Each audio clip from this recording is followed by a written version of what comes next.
To you music lovers, thrill seekers, and conversationalists all across the fluted plain. Yes. Trying to expand the audience here by using a European accent. It's great to have you here. The telephone number is 800-282-2882 and the email address, lrushmo@eibnet.com. So, may as well get into this. During the break, I was watching Fox News, and there's some author expert on there. And his point was, no, this is not a leftist pope. What could give anyone that cockamamie idea? Of course not. This pope is not liberal. Who in the right mind? What this pope is a Catholic. Okay.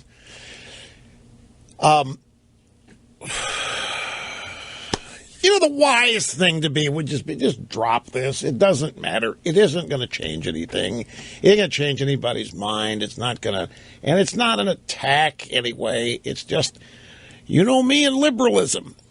I believe that if more people were trained to recognize it, while at the same time being taught how damaging it is, that we wouldn't have anywhere near the number of messes and the amount of trouble that we have.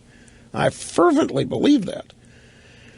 Including in the area of human rights. I think they've done more to damage human rights, and the irony is they get all this credit for having all of this compassion and good intentions. What do they end up doing to really help you? Look at L.A., record number of homeless. Liberal Democrat-run state, liberal Democrat-run city. But this pope is talking about things that other popes haven't. Climate change, discrimination, immigration. I mean, it is what it is. I realize there's nothing to be gained pointing it out. But I can't help myself. I'm not trying to condemn the man. I'm not in any way, shape, manner, form, nor disqualify. Nowhere near is that my purview. I'm not Catholic. Which also means at the same time I'm not required to conform. But there is the fact the Pope's addressed it. I mean, he's been told. In fact, there's a soundbite. We're going to jump ahead in the soundbite. Yeah, grab number 10. You know, when the Pope first became Pope, some of his early statements were clearly, proudly, happily anti-capitalist. And I commented on that. And I thought the way he was talking about capitalism sounded very, very close with the way it's written about in Marxist theology or ideology. So I cavalierly threw out the attitude that, or the thought that I thought Pope sounded Marxist. Well, then everybody said, oh, well, Limbaugh, the Pope is a Marxist. And it reverberated through all four corners of the world. And then we got stories that the Pope was asked about it and, of course, refuted it. Yesterday afternoon on Channel 7 Eyeball News in New York, the co-anchor Liz Cho was speaking with the Our Lady of Lourdes Church of Massapequa, the pastor there, Monsignor Jim Lisante, about the Pope's arrival. And Liz Cho said he held a news conference on the plane as it was entering the U.S. He recognizes he's entering kind of polarized political environment, and he willingly stepped right into it. Someone said to me once, they were quoting Rush Limbaugh, do you think he's a Marxist? And I said, I'm sure he's not a Marxist. He might have certain socialist tendencies. What he really is, which is far more frightening, is a true Christian. Remember the bracelets they used to wear years ago? What would Jesus do? And Jesus would hang with the poor and the handicapped, the disabled. He'd say, welcome the stranger. He'd go to visit people in prisons. He would do all the loving, caring, compassionate things. He'd say to a person involved with abortion, I'm sorry you went through that, but come home and know that you're welcome here.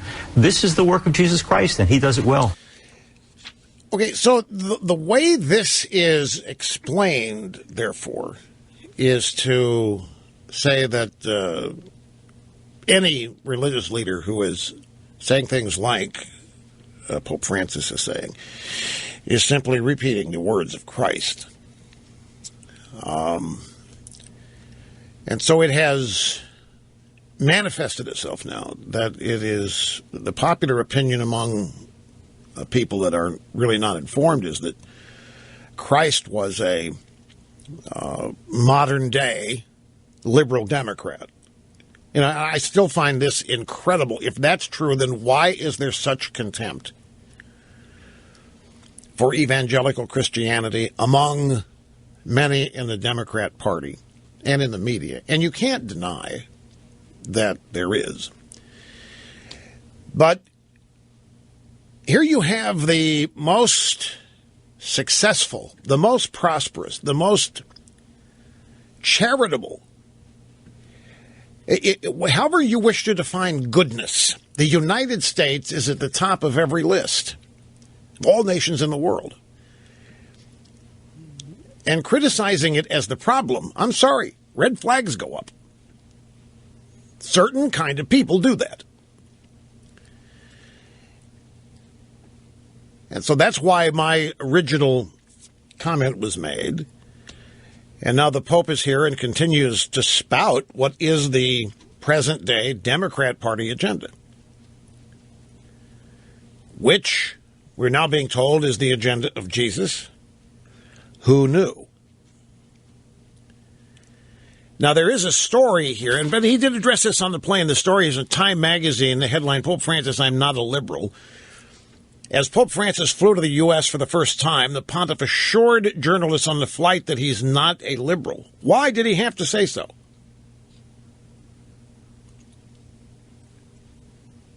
It's just a question. Why did he have to say so? Asked to comment on the many media outlets who are asking if the Pope is liberal, the Pope seemed bemused and decisive. Some people might say some things sounded slightly more leftish, but that would be a mistake of interpretation, he said.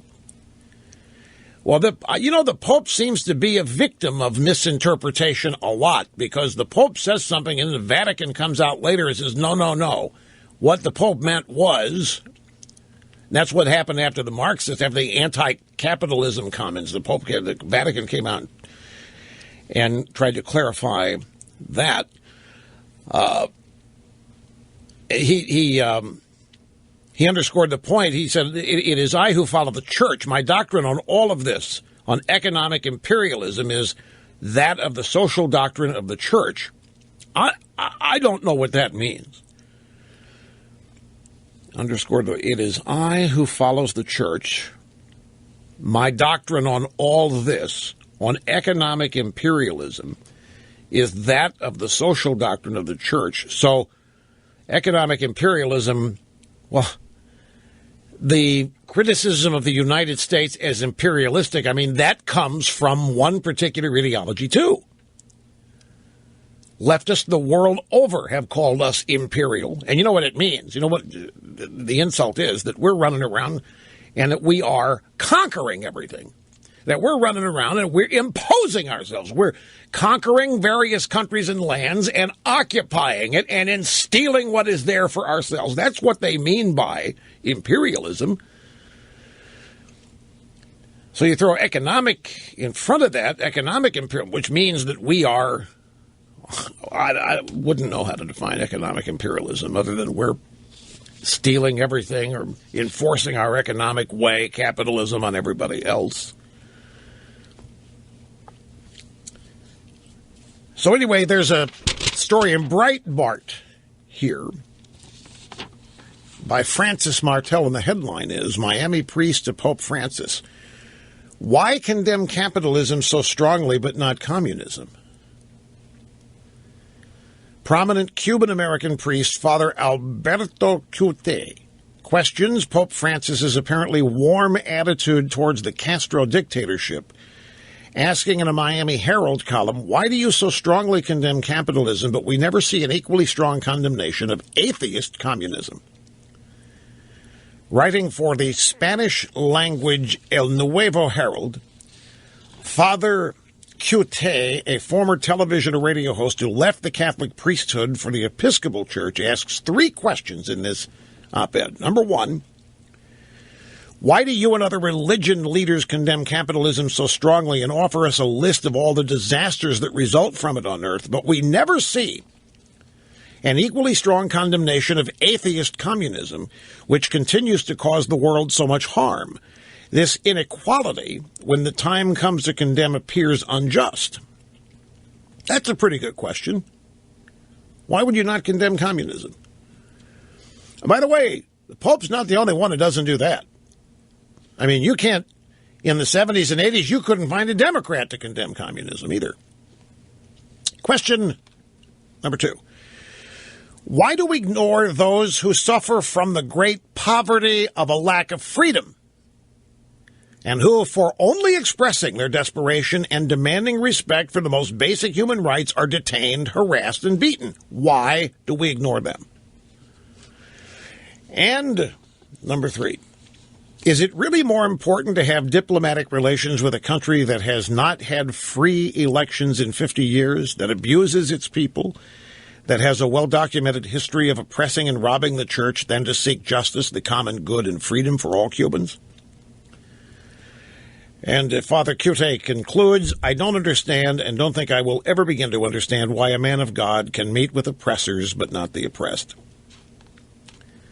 Well, I could answer those. I could answer those with, one arm tied behind my back to go with half my brain tied behind my back. And they could quote Jesus in this answer. Jesus said, go where the sinners are. So the answer would be, I am meeting with the Castros to try to influence them from their evil ways. His question was, yeah, okay, fine, but why aren't you meeting with the victims of Castro? Well, because I don't want to irritate the Castros as I try to save their souls. That'd be the answer. If I were that'd be my answer. I go to where the sinners are, and I want to try to save their souls, these Castro thugs, and I want to meet with them, and I want to spread the word with my countenance and my presence. I don't want to anger them by going and meeting their prisoners. Not yet. That would, and I think a lot of it makes sense. It makes total sense. So see, folks, I can be fair. I can be open. I'm the epitome of all of that anyway, because all I care about at the end of everything is the truth. Is what is right. Back to the Pope sound bites, given now that we have addressed this. What are we up to here? Oh, yes, soundbite number 6 from Pope Francis. Brief remarks at La Casa Blanca today. Mr. President, I find it encouraging that you are proposing an initiative for reducing air pollution. Climate change is a problem we can no longer be left to a future generation. When it comes to the care of our common home, we are living at a critical moment of history. We still have time to make the change needed to bring about a sustainable and integral development. I would refer you once again to George Will's column on Sunday, addressing all of this about environmental degradation and socialism versus environmental improvement and development via capitalism. It was a great column. It was a great piece. And his whole premise was that if the Pope actually succeeded in implementing all the things he claims to believe, that poverty would return to many who have escaped it. And this was George Will, an accepted member of the establishment, by the way, not me. It was George Will, a celebrated member of the ruling class that was making these claims, not I, El Rushbo. I was simply the vessel, for those who didn't read the George Will piece. And the final Pope bite before we go to the break. This is a segment in which he quotes the Reverend Dr. Martin Luther King Jr. Change demands on our part a serious and responsible recognition not only of the kind of the world we may be leaving to our children, but also to the millions of people living under a system which has overlooked them. To use a telling phrase of the Reverend Martin Luther King, we can say that we have defaulted on a promissory note, and now is the time to honor it. Okay, who have we defaulted against? Who have we failed here? In case you're having trouble hearing because of the accent, what he said here was, change demands on our part a serious and responsible recognition not only of the kind of world we may be leaving to our children, but also to the millions of people living under a system which has overlooked them. Well, now, where is he? He's not in Cuba here, and he's not in China, and he's not in North Korea. He's in the United States of America. So what's he talking about here? People living under a system which has overlooked them. Who's he talking about here? Okay, so it must be our system of government here that are overlooking certain people. Who is it popularly said that they were overlooking? It's the minorities, exactly right. African Americans, women, Asian Americans, Hispanic Americans, transgenders, lesbians, gays, bisexuals. That's what he must be talking about, right? And we've defaulted on our promise. After 7 years of Obama's, we've defaulted. I don't understand, folks. I'm sorry. Let's see. Let's see. Let me go back to the phone. Tony in Little Rock, Arkansas. Great to have you on the EIB network. Hello. Pleasure speaking with you, Raj. Thank you, sir. Just had a comment about the Pope. I don't think you're going to hear a lot about abortion from him. I think it's all about climate change. He's the perfect guy for Barack Obama to cozy up next to further that message. Bring together a lot of different demographics and dynamics, and I've even heard a lot of environmental types talk about this as their religion, and so it even kind of melds those two worlds together as well. I didn't understand 20% of what you said. So again, it's a bad cell line. It's not your. It's just. I can't describe how. Can you hear me now? Well, yeah, but you were answering why you think the Pope will not address abortion. Is that what you were doing? No, I was saying I don't think you're going to hear him say anything about it. I think this visit is in Obama's relationship with him is purely climate change related. It brings so many different voting blocks together and power groups together, and it's global. Oh, so you think there's no question that there's a political arrangement between the two here for this week? Oh, sure, of course. Nothing just happens. There are no coincidences. There was probably... they probably have this written down somewhere about what they're going to talk about. Well, but we've got all these analysts on TV. I just heard one on Fox saying, no, there's no politics here. The Pope is simply being Catholic here. Come on, man. Well, maybe he is, but Obama is going to take advantage of it anyway. He can't use it in anything. Well, I don't doubt that. Absolutely. And for Obama, he's in the fourth quarter of his presidency. He talked about the waters receding when he was elected. This is the time you put in you enact the climate change agenda. You're already seeing the Volkswagen CEO. Is this a crime against the planet he is now committed, and I'm seeing. Yeah. I totally agree. But I tell you, it's quite instructive to look at how many in the media are just totally outraged. But I can tell you on my little tech blogs, they want this guy crucified. They think it's the worst crime they can think of in the last 20 years, what Volkswagen did, falsifying emissions data. I'm not kidding. There's some nutcases out there, folks, I'm telling you. Ladies and gentlemen, I have a question. Maybe a couple of questions here. And I ask these questions simply because I would like the answers. And these questions derive from what I have heard on television today. During our obscene profit timeouts here, I very rarely do this, but I turned the audio up. I actually listened.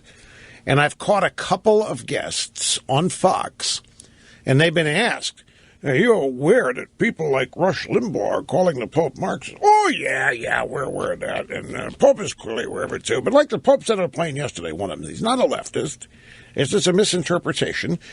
And this one guest said, and there's nothing liberal about the Pope. He's just a good Catholic. He started rattling off charity and concern and all these other things that define Christianity and said, that's all the Pope is. Okay, so I have a question, because this seems to be a major point of contention. So I have long maintained that whenever it happened in our welfare state, whenever,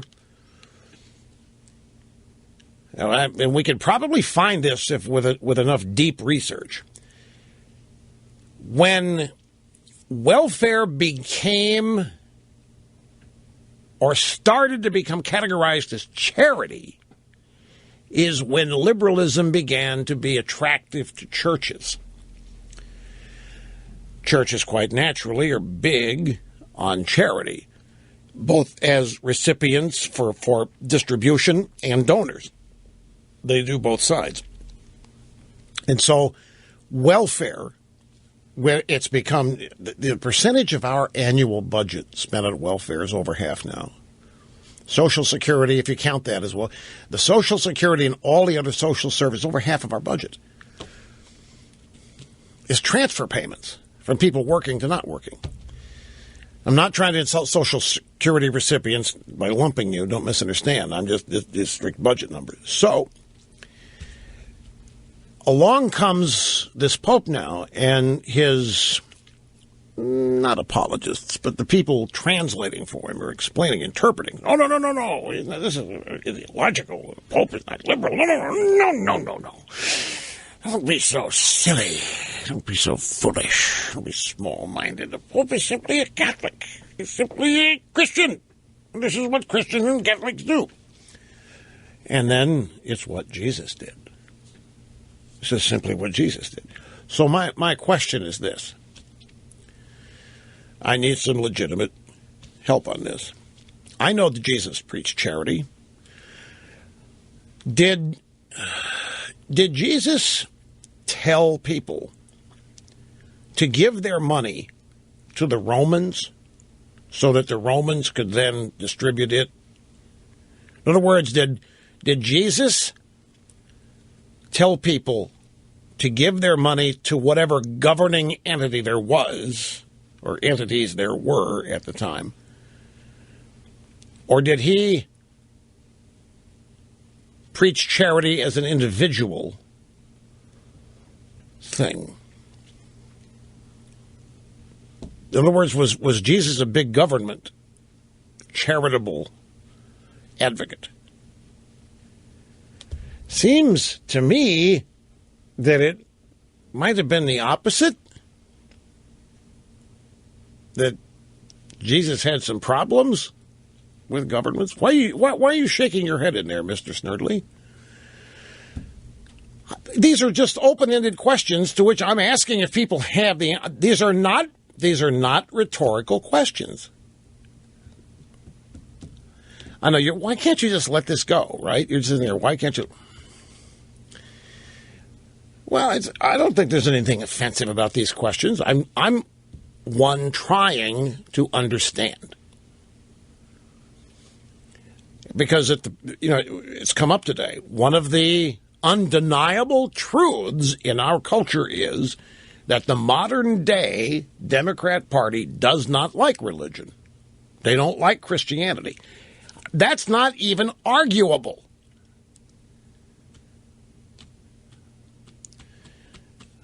Well, certain big government didn't like Jesus. But my point is, when it comes to charity, the Pope seems to be advocating that governments need to do all of these big things, and our interpreters on TV are saying, yep, that's what Jesus did. So that's all I'm saying. Is that right? I am not a theologian. I have never used this program to preach or proselytize. As you well know, I don't go into those kind of arguments. Faith is a deeply personal, private thing. That's why I don't even condone arguments about it on this program. So I'm just asking here. I'm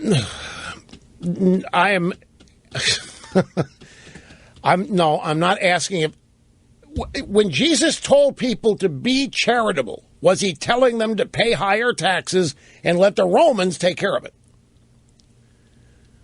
He wasn't, right? The Romans ran the show. I mean, the Romans were the government then. They were the federal government. There might have been some local pretenders and so forth, but that's all I'm asking.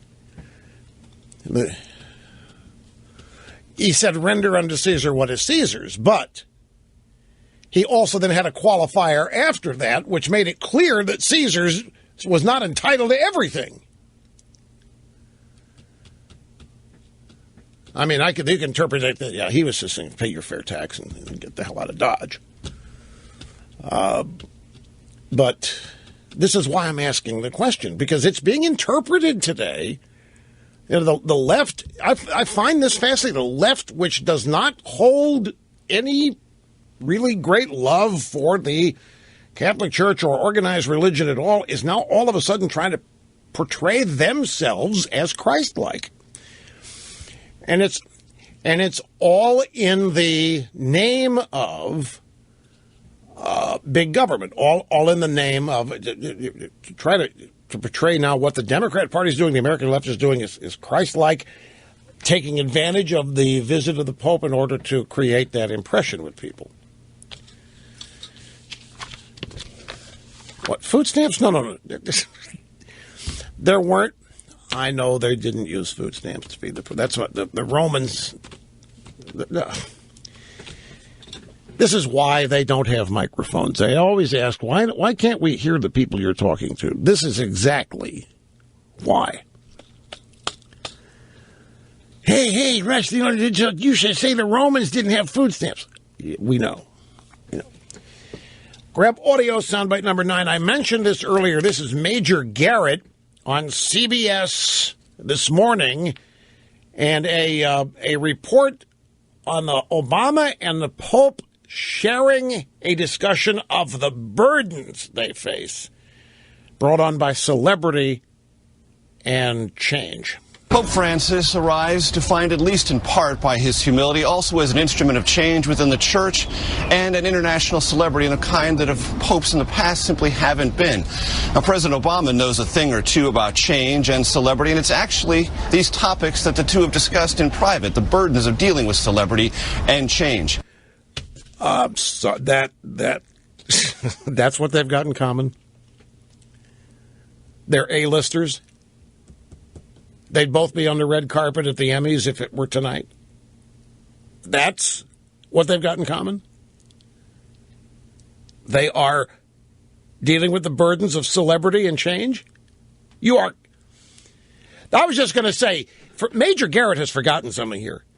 Pope John Paul II was a bigger, if you want to, the word celebrity, doesn't even cover it. With describing John Paul, when he says popes in the past simply haven't been, nobody, past or future, has come close to Pope John Paul II. The Polish Pope, I'm sorry, this man drew crowds of 100,000 in Central Park. And he did talk about abortion, and he did talk about morality, and he did talk about right and wrong. He did not talk about climate change. He didn't talk about amnesty or immigration or any of that. He talked about what I said he talked about, and it was huge. Pope John Paul II, I don't think anybody yet can compare. It's early in Pope Francis's papacy. Not denying in polling that he's extremely popular. Anyway, we're up against it here on time. Have taken the brief time out. We'll do that. Come back and get to your phone calls again. Sit tight, folks. We'll be right back. Don't go away. All right. You gotta love this. Jim in Moonshine Creek, North Carolina. Great to have you on the EIB network. Hello, sir. Hey, Mega Dittos, Rush. 2 quick points for the Pope from a devout, practicing Roman Catholic. And that is, he needs to know, the Holy Father, that we, the United States, have given more aid to other nations poor than all other nations combined. And, Rush, that doesn't even mention our military umbrella, which allowed these nations. I know. That's why, though, this is very frustrating to me, because it comes across as insulting or admonishing, and I don't know that it's deserved. And, well, I don't believe it is. And number 2, I would really ask Pope Francis, as a follower of the Catholicism, the Roman Catholic faith, we want you to talk about and advocate. He is the leader of the original, the largest, and most conservative Christian religion. He needs to condemn the Christian executions in Islam lands. He needs to condemn abortion. That's killing unborn Christians. And he needs to advocate for Christians around the world and Christian principles and values, not advocate politics. I think he's being used by Obama. And that as a Christian and a lover of the faith, that really, really, really sets me back a little bit. He's being used, do you think? Does he have no role in this himself? Rush, I think that it's symbiotic. I think it's mutually beneficial to both. I think he's trying to get a liberal agenda out. Pope Benedict was conservative. This Pope's a little more liberal. But irrespective, I want the Pope to talk about Christian principles and theology. That makes total sense to me. As you go through those things, that's what John Paul II talked about all the time. I mean, not the specific events, but similar related things. The Vicar of Christ and the number 1 representative of the Catholic Church, not the Socialist International. But as I look just at this country and the things that liberalism is touching, I think another reason why Donald Trump's candidacy is being so wildly embraced is because whether people can consciously define it, point it out, or not, they feel it. Everything that used to be dependable in our country seems to be corrupted now. There used to be pillars that you could rely on in times of trouble, for strength and courage and confidence. There used to be backstops. There used to be things in place that when the degradation started, at least it was going to run up against an immovable force and stop. There doesn't seem to be that anymore. It seems just everything is being corrupted and rotting away. And even the most respected, hoped for institutions have not seemed to escape the corruption. And the corruption all stems from, where does the corruption, both parties I'm sure have corrupt individuals, this kind of thing, but liberalism exists in a corrupt state. Its whole point is to tear down things that stand in its way. Whether it happens within a democratic process by virtue of vote or not. And I think a lot of people are scared by it. And so they'll embrace any person or thing that they think might arrest it. Anyway, Jim, I appreciate the call. Thanks much. Okay, folks, thank you so much for being with us today, and thank you so much for your open-mindedness, your tolerance, compassion, and your understanding. Absolutely right. And we'll be back here tomorrow, I think, revved and ready.